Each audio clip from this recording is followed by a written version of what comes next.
নমস্কার,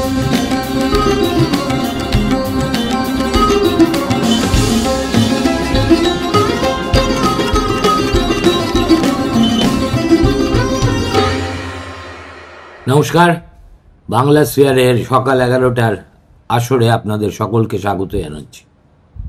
দেখুন, বাংলাদেশ থেকে 350 কেজি RDX কাশ্মীরি সন্ত্রাসীদের হাতে পৌঁছেছে। এই খবরে কেন্দ্রীয় সরকার যতটা উদ্বিগ্ন, প্রায় ততটাই বিচলিত। বোঝার উপর শাকের আটির মতো আগামী 17 তারিখ শোনা যাচ্ছে এই যে হাসিনার অনুপস্থিতিতে তার কি শাস্তি হওয়া উচিত তাই নিয়ে যে ট্রাইব্যুনালের ট্রায়াল হলো, যেটাকে আমি শ্যাম বা শো ট্রায়াল ছাড়া অন্য কিছু বলতে আদৌ রাজি নই, তার রায় ঘোষণা হবে। আর সেই ঘোষণার পূর্ব লক্ষণ হিসেবে আওয়ামী লীগ 13 তারিখ মানে আজকে গোটা বাংলাদেশ জুড়ে লকডাউন ঘোষণা করেছিল। ইতিউতি সংঘর্ষ হতে শুরু করে দিয়েছে। আমার ধারণা আগামী দিনে এই সংঘর্ষ আরও বাড়বে, প্রায় অগ্নিগর্ভ পরিস্থিতি তৈরি হতে পারে বাংলাদেশে। কিন্তু তা নিয়ে স্পেকুলেশন করা এক্ষুনি আমার পক্ষে উচিত হবে না, ঠিক হবে না, যদিও সেই প্রসঙ্গে আমি একেবারে শেষের দিকে আনব। দেখুন, ইতিহাসের পাতা খুললে আমরা অসংখ্য এই ধরনের শো ট্রায়ালের সন্ধান পাই। যেমন ধরুন, সবচেয়ে বড় শো ট্রায়াল ছিল স্টালিনের জমানায় মস্কো শো ট্রায়াল, যেখানে অভিযুক্তদের জোর করে স্বীকারোক্তি আদায় করানো হতো। আদালত, বিচারপতি, সাক্ষী সবাই রাষ্ট্রের নিয়ন্ত্রণে থাকতো। রায় আগেই ঠিক ছিল, থাকতো ফায়ারিং স্কোয়াড। এখন নাৎসি জার্মানির পিপলস কোর্টও একই ব্যাপার। হিটলার বিরোধী সাংবাদিক, ইউথ গ্রুপ, এমনকি সাধারণ নাগরিকের দ্রুত বিচার করে ফাঁসি বা কারাদণ্ড। সাদ্দাম হুসেনের বার্থ পার্টি ট্রায়াল ছিল। সাদ্দাম নিজের দলের মধ্যে যারা তাকে সমালোচনা করেছিল তাদের রাষ্ট্রদ্রোহী বলে বিচার করেন। ভিডিওতে দেখা যায় অভিযুক্তদের কোর্টেই ধরে নিয়ে যাওয়া হচ্ছে। রোমান সম্রাট নিরোর ট্রায়াল অফ অ্যাগ্রিপিনা, নিজের মাকে হত্যা করার বৈধতা দেখানোর জন্য আদালতে ভুয়ো সাক্ষ্য তৈরি, সেনেটকে চাপ দিয়ে রায় ঘোষণা। 1971 সালে পাকিস্তান হামদুর রহমান যে ট্রায়াল হয়েছিল, পাকিস্তান সেনাবাহিনীর অপরাধ আড়াল করতে কমিশন বাস্তব সত্য গোপন করে। প্রকৃত অপরাধীরা শাস্তি পায়নি, রিপোর্ট প্রকাশই করা যায়নি। এরপরে ধরুন মার্কিন রেড স্কোয়ার, ম্যাকার্থি ট্রায়ালস 1950-এর দশকে। ইরানের রেভলিউশনারি কোর্টস 1979 থেকে শুরু হয়েছে, আজ পর্যন্ত চলছে। তুরস্কে অভ্যুত্থানের পর মাস শো ট্রায়াল। মিশরে মোহাম্মদ মুরসি ট্রায়াল 2013 সালে। আর উত্তর কোরিয়ায় জ্যাংসং থেক ট্রায়াল 2013। হাসিনার বিচারকে এই সব কুখ্যাত শো ট্রায়ালের সঙ্গে তুলনা করার সঙ্গত কারণ আছে। তার কারণ সাদৃশ্যগুলো এতই স্পষ্ট যে অন্য কোনো সিদ্ধান্তে চেষ্টা করেও আসা সম্ভব নয়। দেখুন, যে কোনো শো ট্রায়ালের কতগুলো ক্যারেক্টারিস্টিক বা বৈশিষ্ট্য থাকে। সেগুলো হচ্ছে, ধরুন, দ্রুত বিচার, এত দ্রুত গতিতে বিচার যে মনে হচ্ছে যেন ওই জাপানি বুলেট ট্রেন চলছে। 2 নম্বর হচ্ছে রাজনৈতিক প্রেক্ষাপট, political circumstances and situation largely determine this. International pressure, আন্তর্জাতিক চাপ, দীর্ঘদিন ক্ষমতায় থাকা নেত্রীকে হঠাতে বিচার ব্যবস্থাকে ব্যবহার, রায় দেওয়ার আগে রাষ্ট্রযন্ত্রের প্রস্তুতি, বিচার রাজনৈতিক নাটক হয়ে যাওয়া। সুতরাং আমার মনে হয় হাসিনার এই বিচার আসলে স্ট্যালিনের মস্কো ট্রায়াল আর মোরসি ট্রায়ালের হাইব্রিড সংস্করণ। এখন আগেই আপনাকে বলেছি, এই ধরনের বিচারের রায় আগে থেকেই নির্ধারিত থাকে, অস্বাভাবিক গতিতে হয়, সাক্ষীদের ভয় দেখানো এবং সাজানো সাক্ষী আদালতে হাজির করা হয়, এমন বিচারক মনোনীত করা হয় যিনি সম্পূর্ণভাবে রাজনৈতিক পক্ষপাত দুষ্ট। আদালতের ভিতরের নাটকীয়তা একেবারে বিরাট অ্যাম্প্লিফাই করে সংবাদ মাধ্যমে প্রচার করা হয়। সরকার বা ক্ষমতাসীন গোষ্ঠীর রাজনৈতিক প্রয়োজন মেটানোই হচ্ছে এই ধরনের বিচারের একমাত্র উদ্দেশ্য। আদালতের বাইরেও দমন পীড়ন একই রকম চলে। তার মানে আসলে এই ধরনের শো ট্রায়ালের আসল উদ্দেশ্য হলো ন্যায় বিচার প্রতিষ্ঠা নয়, বরং একটা মেসেজ দেওয়া। কি মেসেজ? কাকে দিচ্ছেন? দেশবাসীকে। তাদেরকে বলা হয় যে দেখো ভাই, কেউই অক্ষত নয়। যদি হাসিনাকে ফাঁসি কাটে ঝোলাতে পারি, তাহলে তোমরা কারা? সমাজে একটা রাজনৈতিক বার্তা পৌঁছে দেওয়া, ইতিহাসে নিজের অবস্থান পাকাপোক্ত করা, বিরোধিতাকে মনস্তাত্ত্বিকভাবে ভেঙে দেওয়ার চেষ্টা করা। সুতরাং এই সব কটা লক্ষণই হাসিনার ট্রায়ালে আমরা দেখতে পাচ্ছি। এখন প্রশ্ন হলো 17 তারিখ হাসিনার বিরুদ্ধে যে রায় দেওয়া হবে, বিরুদ্ধে যে হবে তা নিয়ে তো আর কোনো মতদ্বৈধ নেই। হাসিনাকে বেকসুর খালাস করে দেবে এই বিচার, এটা কেউই মনে করে না, করার কোনো সম্ভাবনাও নেই। সুতরাং আমাদের কাছে যে অপশনগুলো আছে সেটা হচ্ছে যে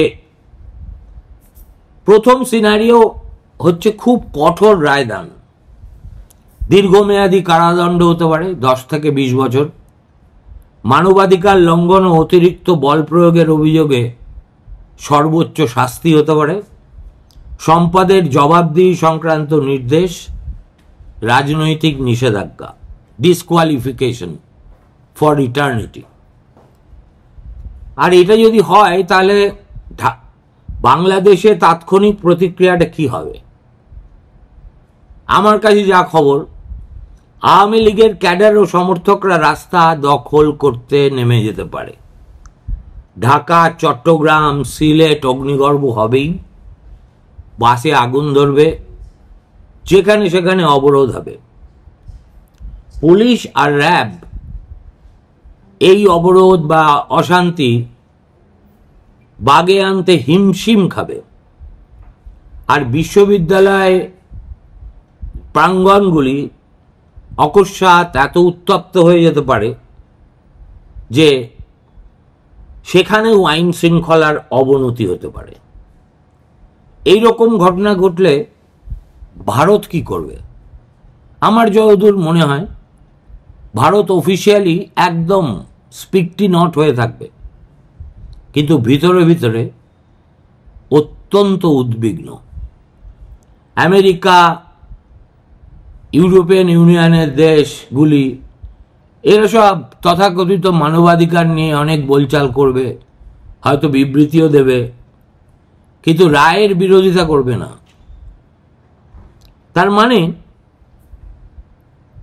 আওয়ামী লীগের কর্মী সমর্থকদের কাছে আগামী কয়েকটা দিন এবং রায়দানের পরে প্রথম 3-4টি মাস খুবই গুরুত্বপূর্ণ।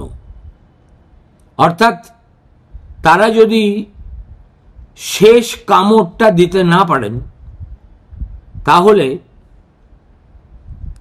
ঢাকায় ক্ষমতায় প্রত্যাবর্তনের দিবাস্বপ্ন দেখার আর কোনো অর্থই থাকবে না। মূল প্রশ্নটা হলো, আওয়ামী লীগের বাংলাদেশে আন্ডারগ্রাউন্ড হলেও সেই শক্তি আছে কি? খুব বড় প্রশ্ন, যার সদুত্তর সম্ভবত কারুর কাছে নেই। দেখুন, আওয়ামী লীগ এর যারা তাবড় তাবড় বড় নেতা, হাসিনার মন্ত্রিসভার সদস্য কিংবা আওয়ামী লীগের উচ্চ পদাধিকারী, তারা ওই অগস্ট মাসের তথাকথিত হিংসার পর থেকেই দেশ থেকে ভাগলবা হয়ে গেছে। যারা হননি তাদের জেলে পুরে রাখা হয়েছে। আওয়ামী লীগ সমর্থকদের, যারা চিহ্নিত সমর্থক বা কর্মী, তারা অনেকেই ওই বাংলাদেশের ভিতরেই আত্মগোপন করে থাকতে বাধ্য হচ্ছেন। সুতরাং যে কোনো প্রতিরোধ আন্দোলন করতে গেলে যে ধরনের কমিউনিকেশন নিজেদের মধ্যে থাকা উচিত, সেটা আওয়ামী লীগের এই মুহূর্তে আছে কিনা আমি বলতে পারবো না। শুধু কমিউনিকেশন থাকলেই তো চলবে না, কোঅর্ডিনেশনও দরকার। আওয়ামী লীগ, সবাই বলে, আমিও বিশ্বাস করি, যে আজও বাংলাদেশের বৃহত্তম রাজনৈতিক সংগঠন। কিন্তু ক্ষমতাসীন আওয়ামী লীগের সংগঠনের চেহারা এক, আর অস্তিত্বের সংকটে পড়া আওয়ামী লীগের চেহারা একেবারে সহজবোধ্য কারণেই অন্যরকম হতে বাধ্য। কিন্তু লিটমাস টেস্ট বলতে যা বোঝায়, সেটার অন্তিম প্রহর এখনই ঘনিয়ে এসছে।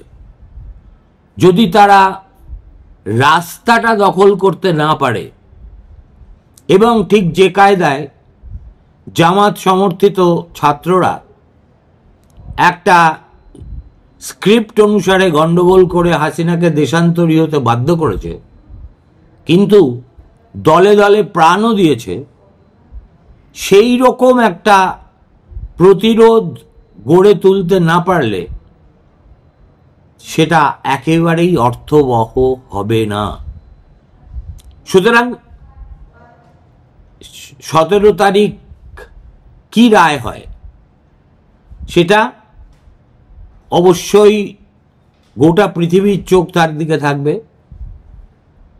ইতিমধ্যেই এমন অবস্থা দেখুন বাংলাদেশের, হাসিনা বিরোধী রাজনৈতিক দলগুলি ট্রাইব্যুনালের উপর চাপ সৃষ্টি করতে ফাঁসি চাই ফাঁসি চাই ফাঁসি চাই করে রাজপথে নেমে পড়েছে, যেন হাসিনা ফাঁসি হলে তাদের একেবারে জান্নাতে যাওয়া 100% সিকিওর হয়ে যাবে।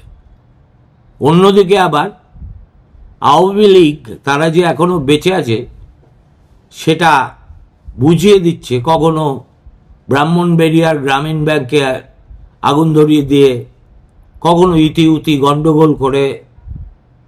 এই যে খুচখাচ গন্ডগোল, এটা 17 তারিখের আগে পর্যন্ত চলতেই থাকবে।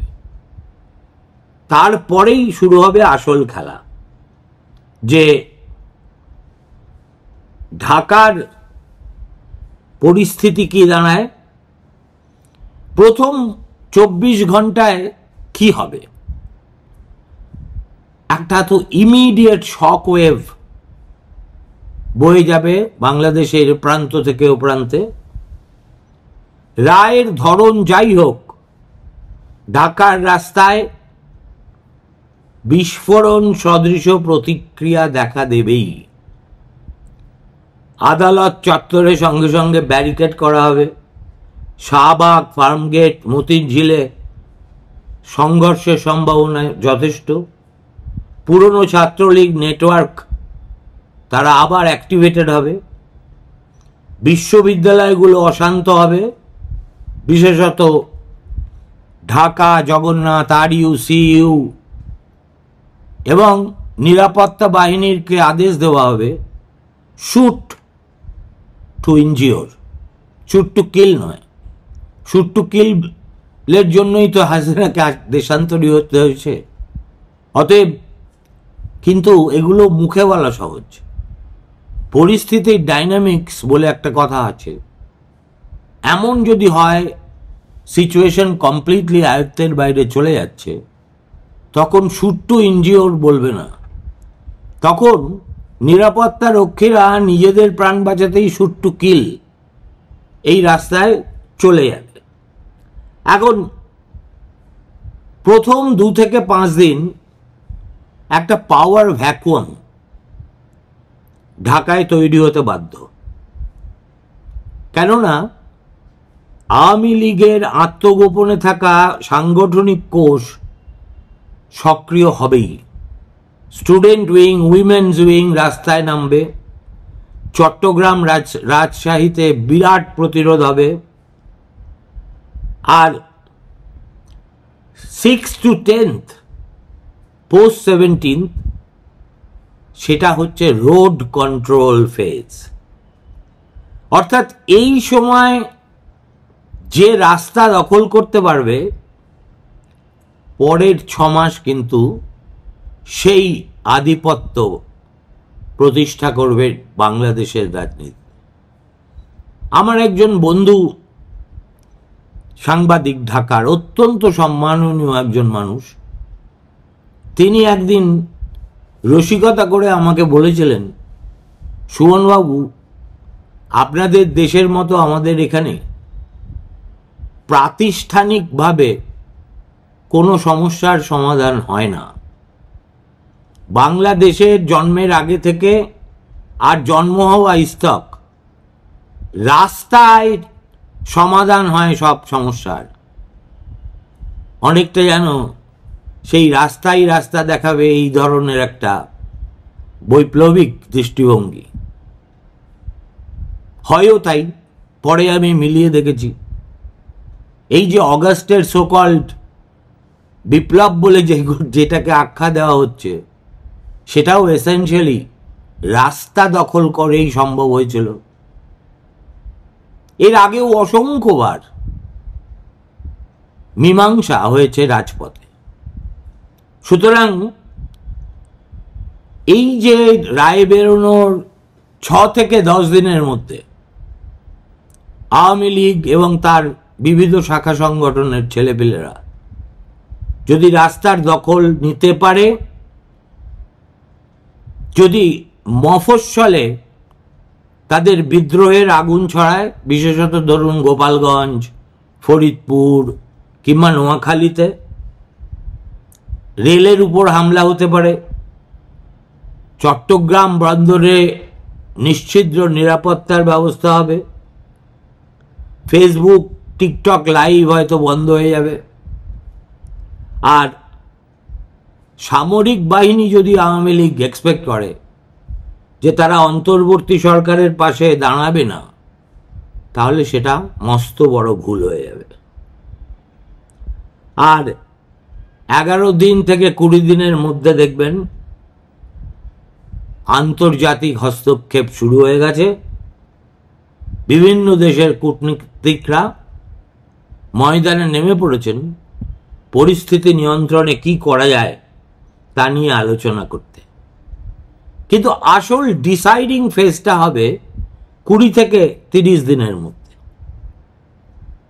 এবং সেটা কি ধরনের চরিত্র নেবে তা সম্পূর্ণভাবে নির্ভর করছে হাসিনার বিচারের রায় শেষ পর্যন্ত কতটা কঠিন হবে বা কঠোর হবে তার উপরে।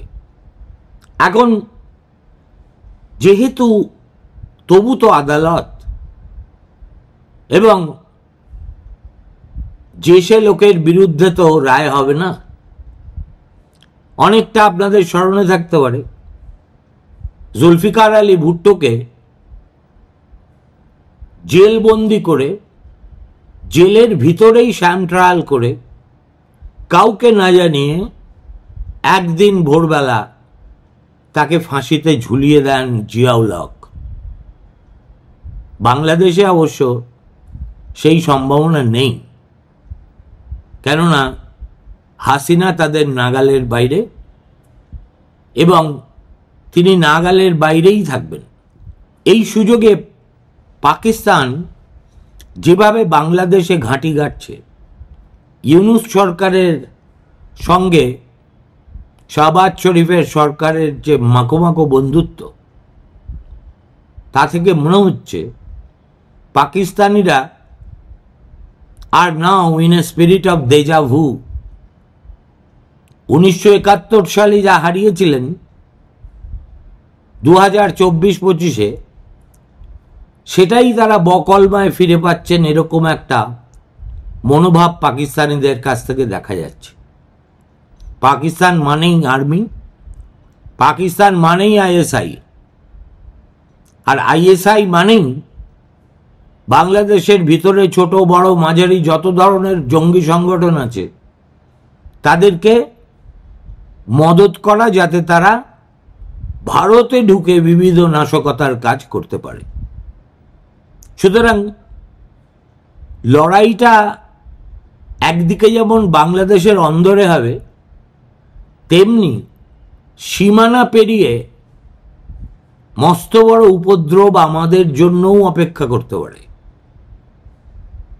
তার মানে দাঁড়াবে গোটা দক্ষিণ এশিয়ার পরিস্থিতি হয়তো টালমাটাল হয়ে উঠবে। কি হবে তার জবাব কেউ জানেন না। সবাই ইষ্টনাম জপ করছেন যাতে একটা শান্তিপূর্ণ মীমাংসা শেষ পর্যন্ত হয়ে যায়।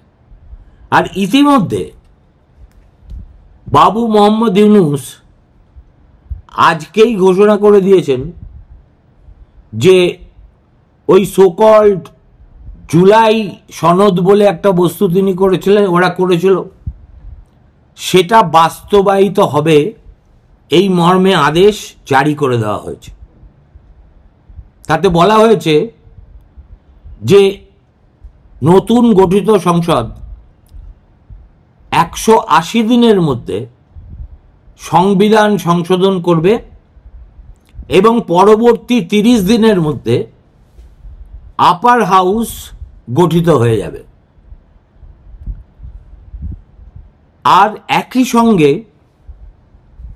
সেদিন ভোটের দিন অন্য কয়েকটি প্রশ্নে গণভোটও হয়ে যাবে বাংলাদেশে, একটা প্লেবিসাইট আর একটা ডেমোক্রেটিক চয়েস। এখন আজকেই মোহাম্মদ ইউনূস সাংবাদিকদের ডেকে বলেছেন, আমরা সব বিষয়ে বিবেচনা করে সিদ্ধান্ত নিয়েছি আগামী জাতীয় সংসদ নির্বাচনের দিনই গণভোটের আয়োজন করব। অর্থাৎ জাতীয় নির্বাচনের মতো গণভোটও ফেব্রুয়ারির প্রথমার্ধে একই দিনে অনুষ্ঠিত হবে। এতে সংস্কারের লক্ষ্য কোনোভাবে বাধাগ্রস্ত হবে না, নির্বাচন আরও উৎসব মুখর ও সাশ্রয়ী হবে। গত 9 মাস ধরে রাষ্ট্র গঠনের জন্য জাতীয় ঐকমত্য কমিশন রাজনৈতিক দলগুলোর সঙ্গে আলোচনা চালিয়ে গেছে। সংবিধানের গুরুত্বপূর্ণ 30টি বিষয়ে একমত হয়েছে সব দল। এটা ভবিষ্যৎ রাজনীতির জন্য আশাব্যঞ্জক। এজন্য কমিশন ও রাজনৈতিক দলগুলোকে ধন্যবাদ জানিয়ে ইউনূস বলেছেন, জুলাই সনদের আদলে আমরা গণভোটের ব্যালটে উপস্থাপনীয় প্রশ্নও নির্ধারণ করেছি। প্রশ্নটা হবে এই রকম: আপনি কি জুলাই জাতীয় সনদ বাস্তবায়ন আদেশ 2025 এবং জুলাই জাতীয় সনদে লিপিবদ্ধ সংবিধান সংস্কার সম্পর্কিত নিম্নলিখিত প্রস্তাবগুলির প্রতি আপনার সম্মতি জ্ঞাপন করছেন? এত বড় একটা প্রশ্ন। সে যাই হোক, সেই প্রশ্নগুলো কি? 1, নির্বাচনকালীন সময়ে তত্ত্বাবধায়ক সরকার, নির্বাচন কমিশন ও অন্যান্য সাংবিধানিক প্রতিষ্ঠান জুলাই সনদে বর্ণিত প্রক্রিয়ার আলোকে গঠন করা হবে। 2, আগামী সংসদ হবে 2 কক্ষ বিশিষ্ট।